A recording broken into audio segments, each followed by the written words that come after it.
નમસ્કાર દર્શક મિત્રો, હું છું એડવોકેટ સોનલ બારિયા. આપ સર્વનું સ્વાગત છે મારી ચેનલ લીગલ વિજ્ઞાનમાં. દર્શક મિત્રો, એક મિત્રનો પ્રશ્ન છે કે શું અમે વિલના આધારે ખેતીની જમીન ખરીદી શકીએ ખરા? તો ચલો દર્શક મિત્રો, આજે આપણે આ પ્રશ્નને વિડીયોના માધ્યમથી સમજીએ.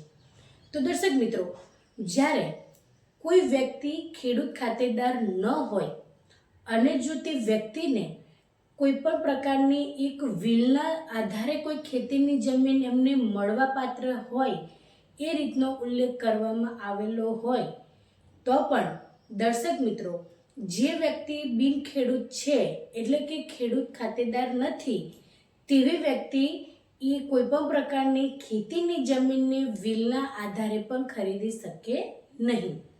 તેનું કારણ એ છે દર્શક મિત્રો કે જે વ્યક્તિ ખેડૂત ખાતેદાર છે એ જ વ્યક્તિ ખેતીની જમીન ખરીદી શકે એ જે કાયદો છે એ કાયદાનો ભંગ થાય છે. કેવી રીતે? તો જે વ્યક્તિ ખેડૂત ખાતેદાર નથી તો કાયદાની અંદર કહેવામાં આવ્યું છે કે જે વ્યક્તિ ખેડૂત ખાતેદાર હોય તે વ્યક્તિ જ ખેતીની જમીન ખરીદી શકે. બીજી જે વ્યક્તિ ખેડૂત ખાતેદાર નથી એ ખરીદી શકે નહીં. આ જે કહેવાનો મતલબ એ છે કે કાયદો નવો આવ્યો છે એ કાયદા પ્રમાણે જે ખેડૂત ખાતેદાર હોવાથી જે વ્યક્તિ ખેતીની જમીન ખરીદે છે તેની જગ્યાએ જે બિન ખેડૂત વ્યક્તિઓ છે એ ખેડૂત ન ગણાય અને તે લોકો ખેતીની જમીન ન ખરીદી શકે. પરંતુ દર્શક મિત્રો, જો કોઈ વ્યક્તિને વિલના આધારે એટલે કે વસિયતનામાના આધારે ખેતીની જમીન લખી આપવામાં આવે તો એ રીતે સરળતાથી કોઈ પણ પછી ખેડૂત ખાતેદાર બની શકે. પરંતુ એ જે કહી શકે કે હંમેશા કોઈ પણ પ્રકારની મિલકત હોય એનું વિલ બની શકે છે. પરંતુ જ્યારે બિન ખેડૂત વ્યક્તિનો જ્યારે આ રીતનો કોઈ મામલો હોય તેવા સંજોગો દરમિયાન દર્શક મિત્રો, વિલની અંદર ખેતીની જમીન કોઈ પણ વ્યક્તિને દર્શાવવામાં આવ્યો હોય કે આ વ્યક્તિને મારી ખેતીની જમીન મળવા પાત્ર રહેશે તો તેવા સંજોગો દરમિયાન એ વ્યક્તિને એ ખેતીની જમીન મળવાપાત્ર રહેતી નથી. કારણ કે એ જે વિલનું જો એ ત્યાં આગળ દર્શાવે કે આ વિલના આધારે મને ખેતીની જમીન મળવાપાત્ર રહે છે તો તેવા સંજોગો દરમિયાન જે તે કાયદો છે એ કાયદાનો ભંગ થાય છે. એટલે વસિયતનામું જ્યારે બનાવવામાં આવ્યું હોય તેવા સંજોગો દરમિયાન એ જે વ્યક્તિને ખેતીની જમીન સિવાયની જે પણ પ્રોપર્ટી છે કે મિલકત છે તેની અંદર તેમને સંપૂર્ણ હક કે અધિકાર રહે છે.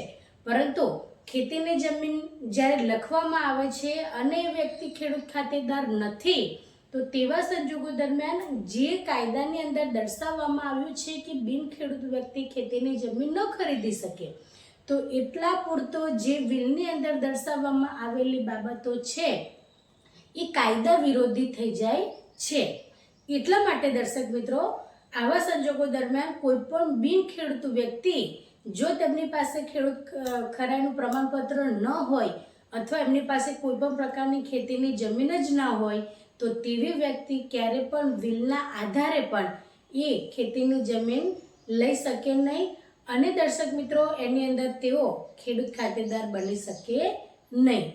દર્શક મિત્રો, કાયદા અનેક પ્રકારના હોય એની અંદર જે તે કહેવાની છે કે જે એની અંદર માર્ગદર્શન દર્શાવવામાં આવ્યું હોય તેનો કોઈને કોઈ ઉદ્દેશ્ય હોય છે.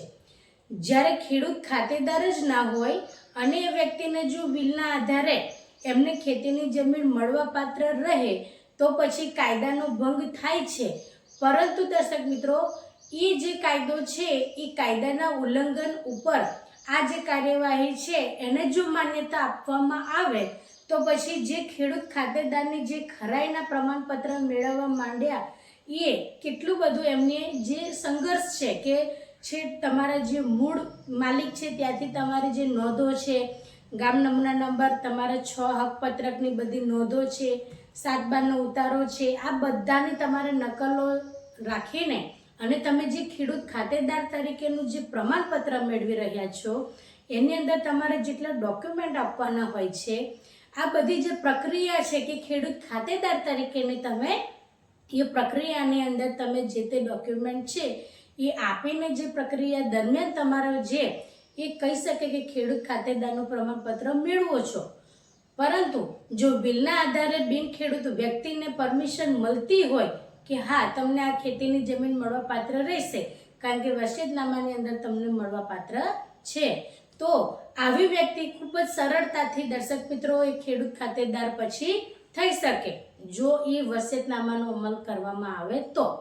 એટલા માટે દર્શક મિત્રો કાયદાની અંદર સ્પષ્ટપણે કહેવામાં આવ્યું છે કે બિન ખેડૂત વ્યક્તિને વસિયતનામાના આધારે એટલે કે વિલની અંદર દર્શાવવામાં આવ્યું હોય કે આ ખેતીની જમીન આ વ્યક્તિને સોંપવામાં આવશે, તો તેવા સંજોગો દરમિયાન એ વિલની અંદર એ ખેતીની જમીનનો જે ઉદ્દેશ્ય હોય એ પ્રમાણે બિન ખેડૂત વ્યક્તિ ખેતીની જમીન લઈ શકે નહીં અને તે રીતના એ વ્યક્તિ ખેડૂત ખાતેદાર બની શકે નહીં. એટલે જેટલા ખેડૂત ખાતેદાર છે એ જ વ્યક્તિને વિલ દ્વારા પણ ખેતીની જમીન આપી શકાય, પરંતુ બિન ખેડૂત વ્યક્તિ છે તેમને વિલના આધારે ખેતીની જમીન ટ્રાન્સફર થઈ શકે નહીં કે વિલના આધારે પણ બિન ખેડૂત વ્યક્તિ ખેડૂત ખાતેદાર બની શકે નહીં.